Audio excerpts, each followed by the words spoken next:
Locally owned and operated for over 50 years, Delaware Camera is your #1 spot for all your camera needs, education, accessories, printing, and more.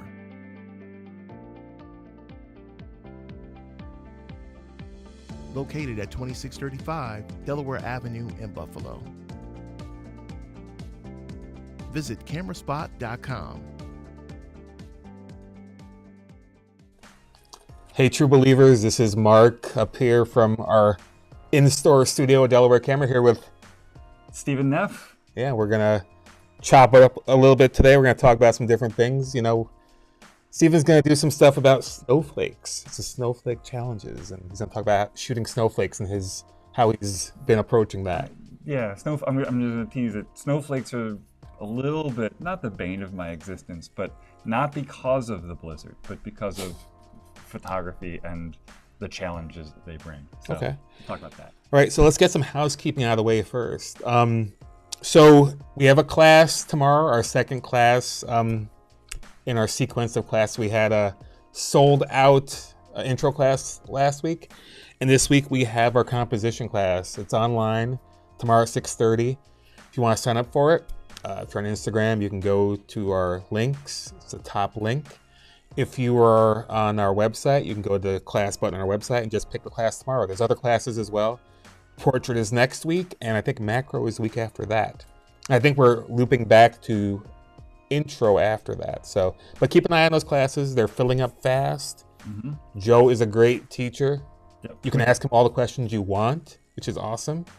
It's a good time. And one cool thing he does too is if you buy the class, you can watch it after the class, which is really cool. So yeah. Yeah, he records it and then makes it available so that you can, as you're going through and trying to replicate the things that you learned, mm-hmm. if you've got a question, you've got the video that you can go back to. The actual class, or maybe you asked a question, you can go back and get the answer to your question in the recording. Yeah, and he will go, he'll stick around and answer questions all day, which is awesome. Yeah, Joe is great. So tomorrow night, composition, 6:30, so online, so check that out if you can. I'm gonna announce a little bit of a show that's happening on Friday. It's called Verge. It's a show featuring one of our customers, DJ Carr, who's been doing a lot of photographic work in the last few years, and it's awesome. It's great stuff. I think he's DJ Carr on Instagram if you check that out. But he's got an opening for his show, show him with him and other people.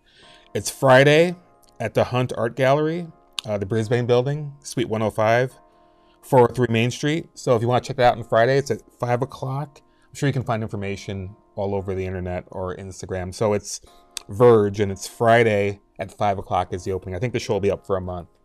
It's a showcase of the Hunt residency artists. So DJ and 4 other people will be showcasing their work there for the next little while. So that's pretty cool.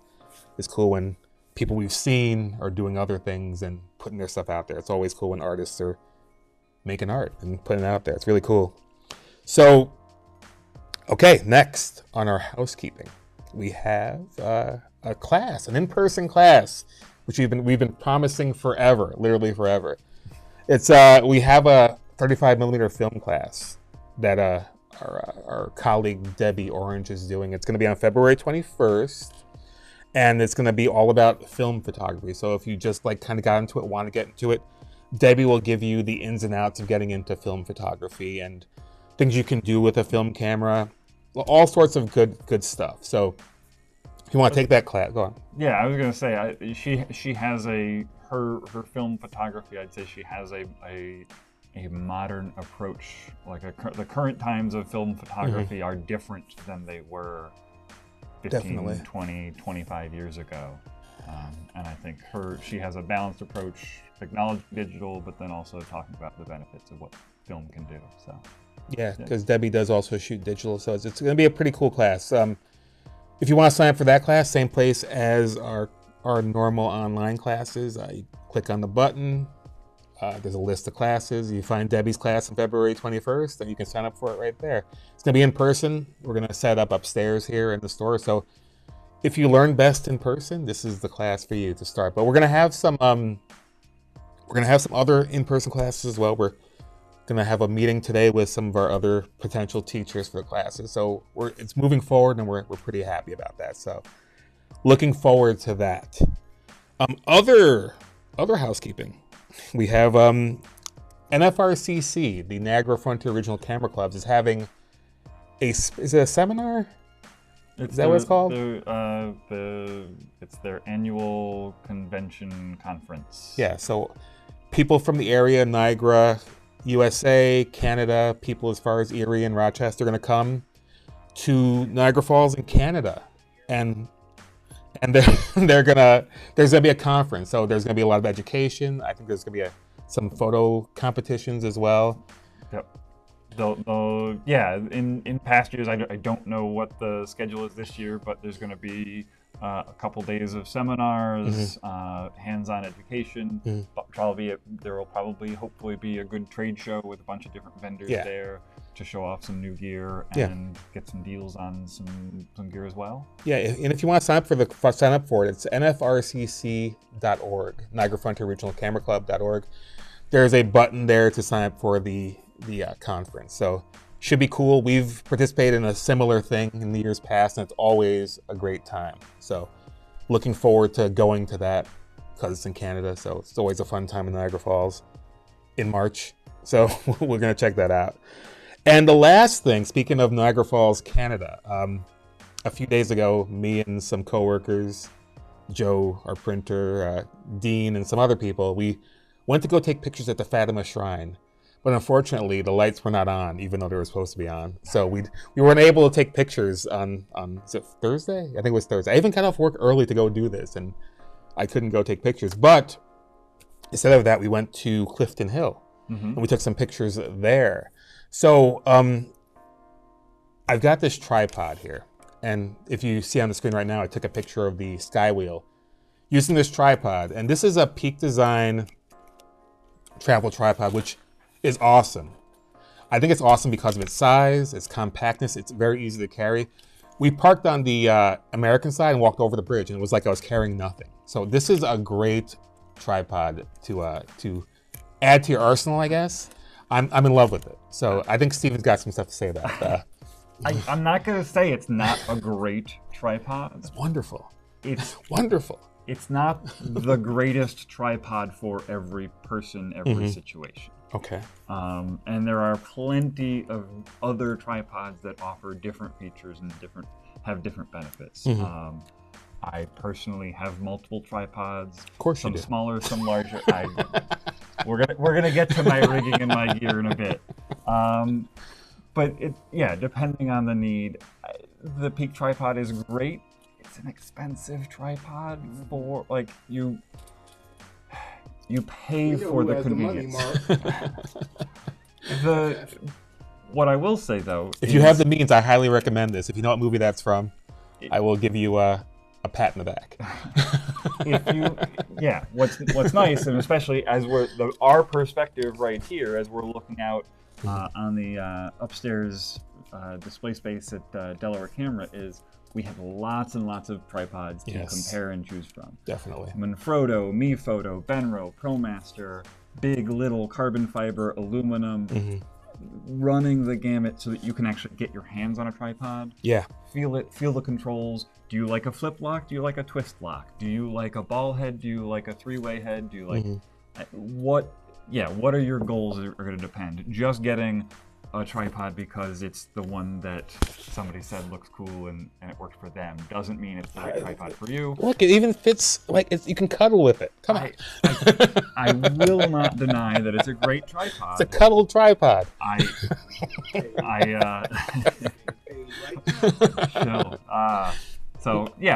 Come look at the tripod. Definitely. Decide for yourself if it's a tripod for you. Yeah, definitely. But I definitely recommend this. It's a great tripod for traveling around.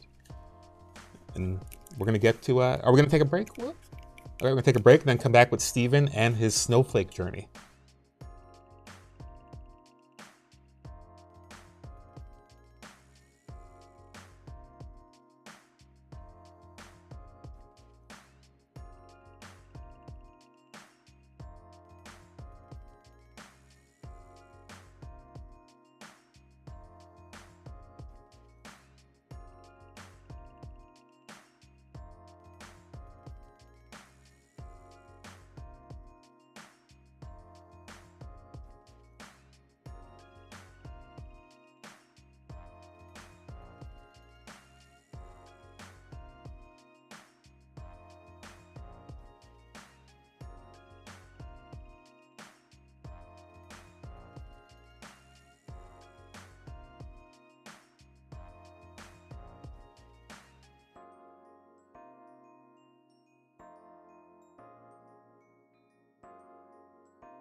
We're back on 2 with me. So we're getting rid of the notes. We're going live. We're going hog wild. All right. So for the past year and a half, I have been working on taking pictures of snowflakes. My day job, as a lot of you may know or may not, I work for Venus Optics, Laowa lenses, and our specialty is macro. That's one of the main areas that we have some really cool lenses. And this lens in particular is a 25 millimeter 2.5 to 5x macro. So this is not a 25 millimeter lens that you're going to take a picture of anything that is more than an inch away from you. Okay. Right? The working distance off the front element of the lens is anywhere between 1 and 1.3 inches. Okay. So very, very close to our subject.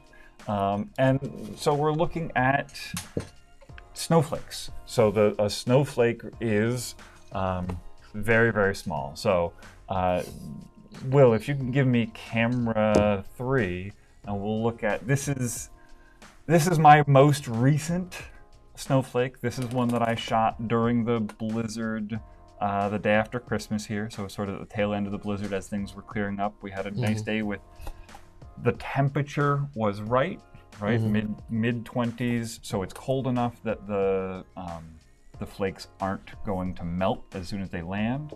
One of the main lessons that I learned last year, because of mistakes that I made, is you got to keep my gear outside and in the cold. Right, so my process is I've got my scarf, and I'm gonna reference. I refer back to Don Komarechka a lot. This book, Macro Photography: The Universe at Our Feet. This has been my reference book, and going back to, all right, how do I start? Where do I get to the next stages and build through? So Don uses a glove. I've got my scarf here, and the idea is that I'm catching snowflakes on the little fibers of the scarf. And so you can see that's below the snowflake here. That's what we're looking at. These are the little fibers that, Mark, you can start to see in here. I'm catching a snowflake on the fibers on the scarf. And so the setup, we can see my whole big rig over here. I've got a C-stand with an arm on it, and cup holders. And the cup holder. I gotta shout out to these guys. This is the Robo Cup. This is just sort of a free hand here, where I'm able to put an extra lens if I need to. I keep a paintbrush here that if I need to, I'm going to move the snowflake around and sort of try and isolate the single snowflake. How big is a single snowflake? So if I have a reference picture, you're good. All right. If a single snowflake, I'm gonna see. I think I have here. Sorry to break your train of thought. That's all right. I was on it, but I have a couple pictures that I took on the tip of this snowflake that should give us, or on the tip of this paintbrush that should give us a reference for how big the individual snowflakes are. So there's a good. Wow. All right. So if we come back to me here, Will, this is my paintbrush. And these little, there's a pretty good sized snowflake right around here that I can start to see. Wow. Totally out of focus. I'm not online, so I'm not going to load the full res of that. But so the idea is that I am going through, so this is my stack of images. So I've got a snowflake, I've caught it on the scarf, I have used my paintbrush. The paintbrush stays out in the cold because everything's going to melt. So if I touch it with a warm paintbrush, I'm going to melt the snowflake. They're very, very fragile, and they can change. And so now I need to get my challenge with this big lens, this macro lens, is that my depth of field is nothing. So an individual image I'm taking is just a single slice of the snowflake. right? So the snowflake we just said is very, very small. My plane of focus, the depth of field, is even smaller than the snowflake. So I'm using a technique called focus stacking. I've talked about it a little bit in the past. Yeah. But the idea is taking different layers of that focal plane and stitching them through. Here, Will, can you give me my display here? So here's a stack of images. So these are all the different pictures, and I'm going through handheld, taking pictures. I guess actually one of the strategies I started to try is I'm on a monopod. But we can start to see every layer going through. And so how I'm doing that is I've got the camera, I've got my flashes here. So the flashes that I use and that I've been pretty happy with, just because they're very flexible, is I'm using the Godox MF12 wireless flashes. Godox, yeah. The Godox system. If you haven't explored it, I highly encourage. They really have pushed and developed a lot of new technologies and new functionality in the TTL flash space.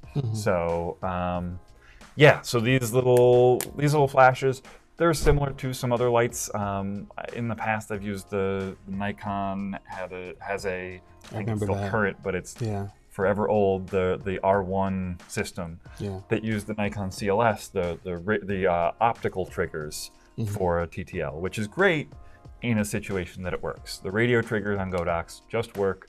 These lights work in the same system that a speed light on my camera, that a small mono light all the way up to the AR or the 80, 400, 600, 1200. You can get a great big mono light all working within this system and integrates and use these little guys. So for my snowflakes, I'm using these lights because I can get a ring set up, and I've got light coming in from all directions around sort of at the side of the snowflake. And so I'm shooting in here. I've got my scarf with my snowflake up. I'm holding this guy here. And the strategy that I've gone with is I've got a monopod where the camera is on the monopod, and then I'm able to just sort of lean the camera in and out as I'm taking pictures. But I've got the camera on a continuous shooting, click, click, click, click, click, click, click, click, all the way through as I'm leaning through that 2 millimeter long space, right? Super, super thin, so that I can get individual layers of the snowflake. Once I have those individual layers, now the real frustration for me begins, and that's the editing process. I'm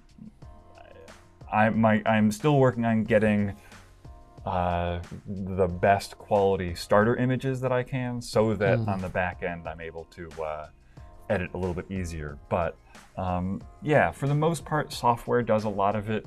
I've used Photoshop for some of my stacks, and then I've used I've just in this season I've started using Helicon Focus, which is a specialized focus stacking software that has a couple of tools that allows you to go through the different images, and you can actually line up, and from your source layer I can look for and find an area of the image that is that I want to replace, and I can actually right, so I can go in and I can find my, all right, so this source image, I can look and see where, okay, this, I think my source image is a little bit sharper in this area, so I can sort of paint in and replace it. So it's got this is a little bit better than the Photoshop tool, because the Photoshop tool, you're working in layers that are masked, and I am okay with Photoshop. I don't go that far. That's already too much work in my world. So can you shoot available light snowflake pictures, or you have to use a flash setup? I'm using a flash. So, but can someone do that? I have used the Laowa 25mm. There's an LED ring light that is made for it. Yeah, I've used that a little bit. I don't feel like I get the separation as much, and I'm not able to get enough light in there. Yeah, I'm using the lights relatively low power because I'm trying to fire them rapidly, so I don't want different exposures through them. But they've held up pretty good. I don't think they're firing too powerful when I'm firing them right into. Are they TTL or manual? Full. I'm firing them full TTL. I'm shooting manually. The lens is manual. Okay. But I'm shooting them TTL. The lights I am shooting generally TTL, just because I let the camera do the exposure. Maybe I shouldn't do that. I always thought it varies a little bit if you use TTL. If you use TTL, yeah. The exposure varies, but maybe that's another learning. Maybe I got to go back to my reference material and see, or I got to try it and see it. It should be the same.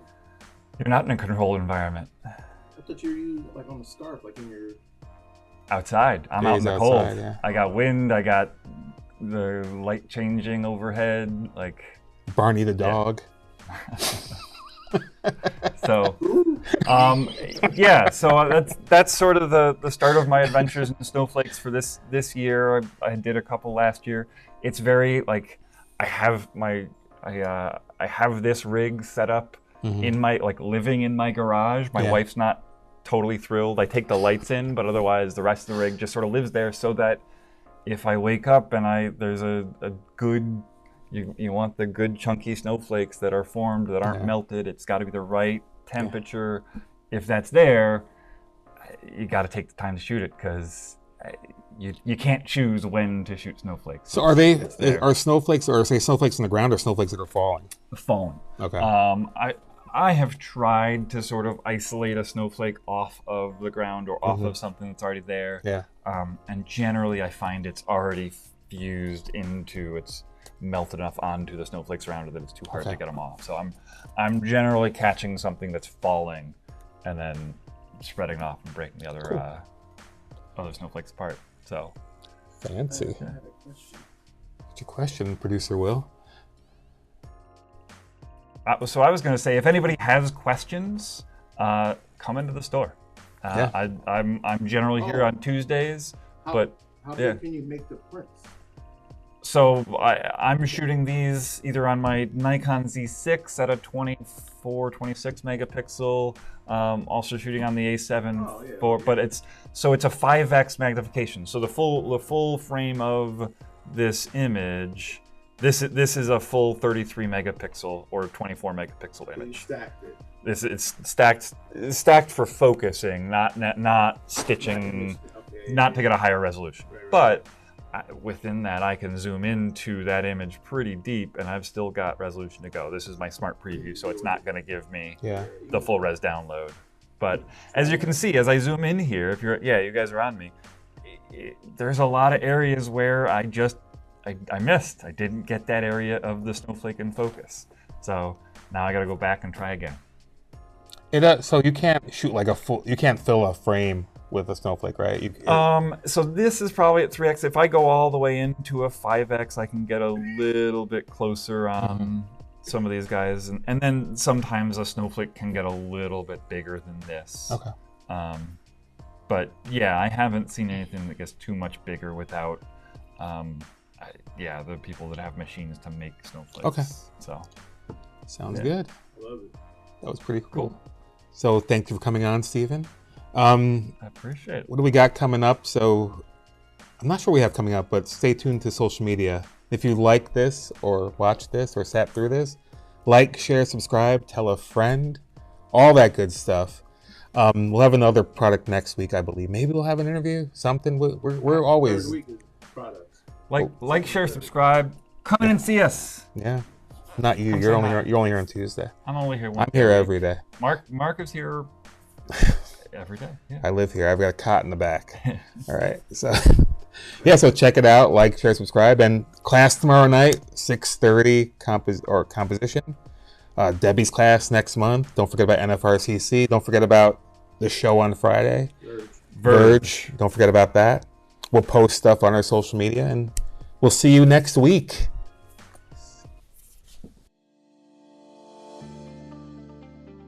Locally owned and operated for over 50 years, Delaware Camera is your #1 spot for all your camera needs: education, accessories, printing, and more.